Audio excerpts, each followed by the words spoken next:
Сен үшін бұл дүния айлана, мұна бойлы сатырларнен Эрнест Мирасанов бізім эфирімізде болынды. Біз ісе девам етеміз ве керчектен де башқа бір дүнияға yol аламыз. Насыл бұл дүния олажақ, ненен бізге о белі олажақ, шымды епіміз бераберлікте огренечекміз. Аслында, егерде мен yanlışmasam, музейге бір yol аламыз. Evet dostlar, muzeyge de degil, meraklı bir şimdi tarih sayfasını açacağımız yakın arada, yani oktyabr ayı, elbette oktyabrın 11'sinde Yalta şehrinde meraklı bir memorial tahta açılacak. Kimge o bağışlanırsa dostlar, bizim sübetimiz devamında bu sizge tarif edeceğimiz ve ne içindir bu şahıs bizim işte tarihimiz için, aslında dünya tarihi için o kadar mühimdir. Bu hafta bizim misafirimiz tarif edecek. Karşınız bizim stüdyamızda. Kırım-Tatar Medeni Tarihi Miras Müzeyinin hadimi Mustafa Mustafaev. Selam aleyküm. Aleyküm selam. Aleyküm selam. Nasılsınız? Her şey yakşı mı? Allah'a şükür.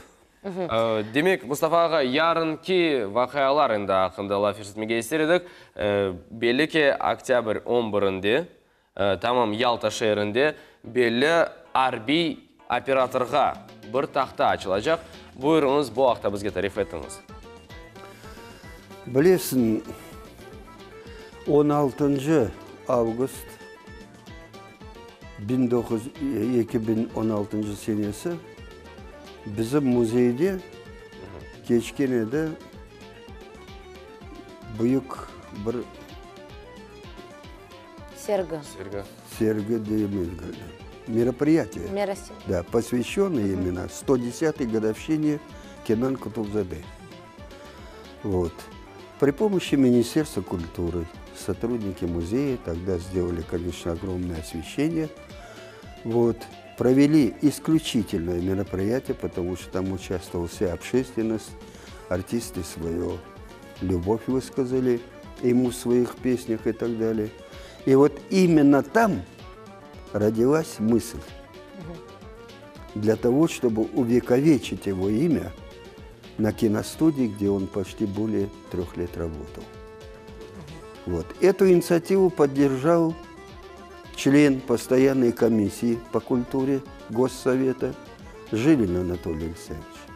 Я хочу особенно выразить ему благодарность, я думаю, не только он, но и вся наша созданная рабочая группа по восстановлению национальных ценностей благодарность, потому что этот человек оказал большую помощь нам. В конце концов, все вот эти чиновничьи преграды мы преодолели. Вот. Айдер Алиев своими мастерскими руками сделал эту исключительную доску, а у Ахсметице Яран Саатоникаде о Ачвазах. Вот. Почему именно в 16 году?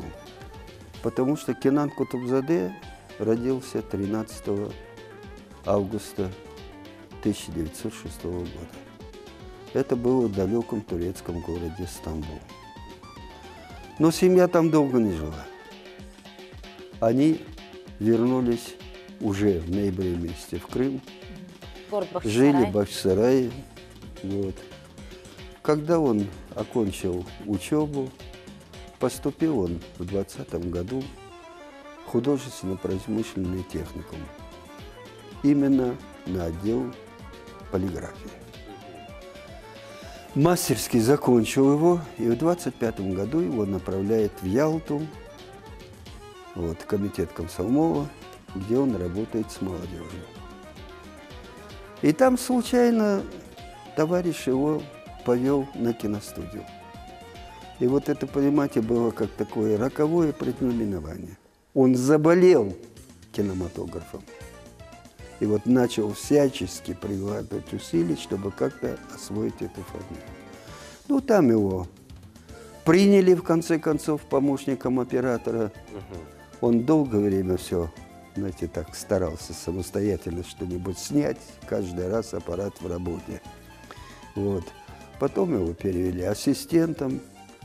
Вот в этих 26-х годах, вот, там, понимаете, именно Ялтинская киностудия, которая в то время называлась «Восток фильм», для стран Туркестана, Узбекистана, Киргизии, Туркмении специально проводили подготовительные типа обучения курсы.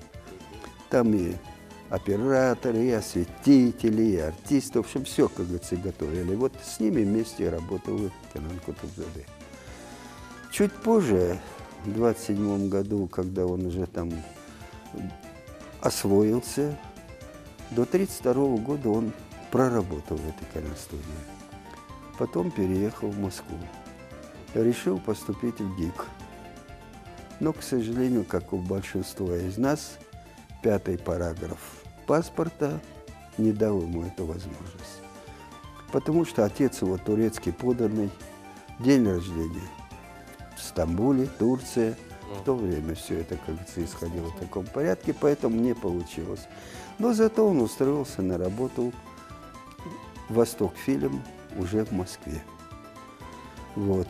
Позже перешел в Центральную студию документальных фильмов. Вот. Долгое время там работал. И в конце концов, когда началась Великая Отечественная война, где-то в начале 1942 года его направили в политуправление Первый Украинский фронт. Там он работал военным кинооператором. Судьба очень большая, вы понимаете. А о этих людях обычно говорят так. Вот солдат бежит с автоматом, а эти операторы военные, они бегут с 2 автоматами. Один автомат, от которого надо от врага отстреливаться, а другой автомат, который аппарат, которым надо зафиксировать все, что происходит, историю, оставить историю.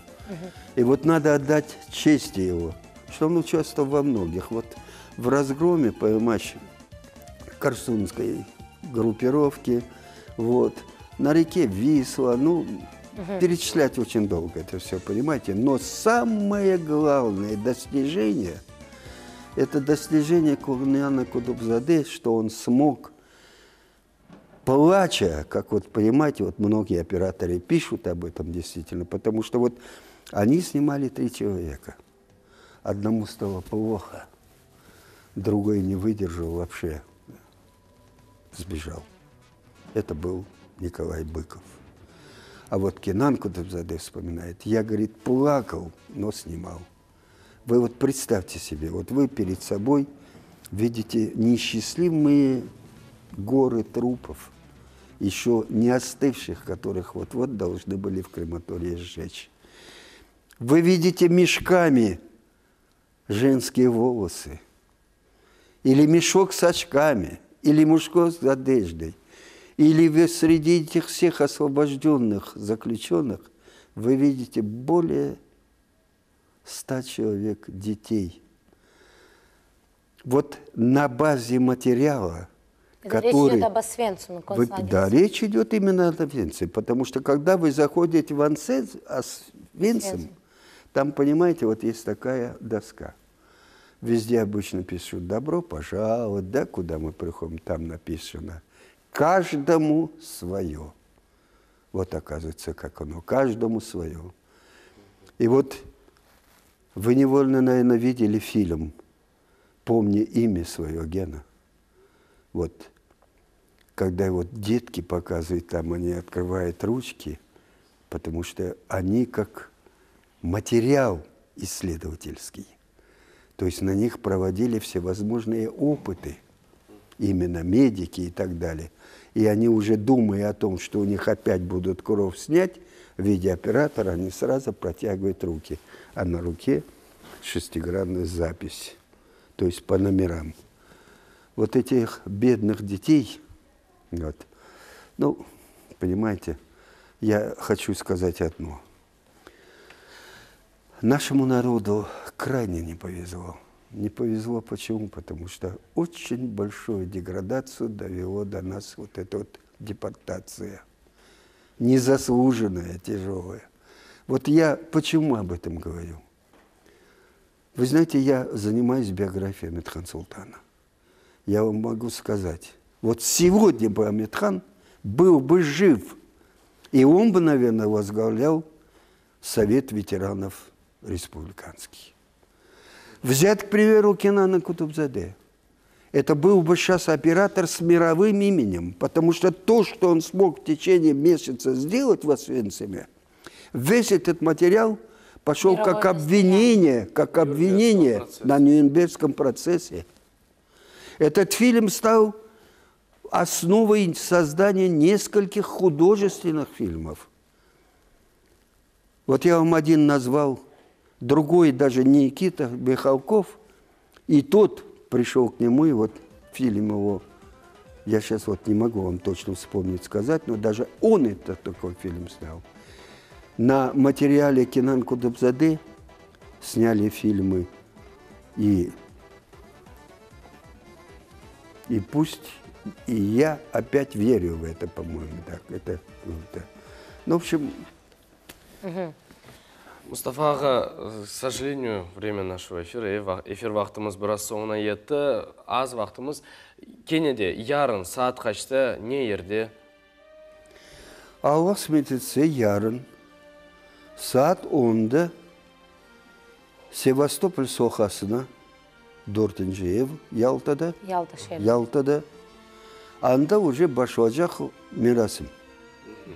Gelecek halka музыка, пение и так далее, и так далее. Основное мероприятие, когда уже доску будем открывать и так далее, это будет 12 часов дня. Saat 12'de Авасвица.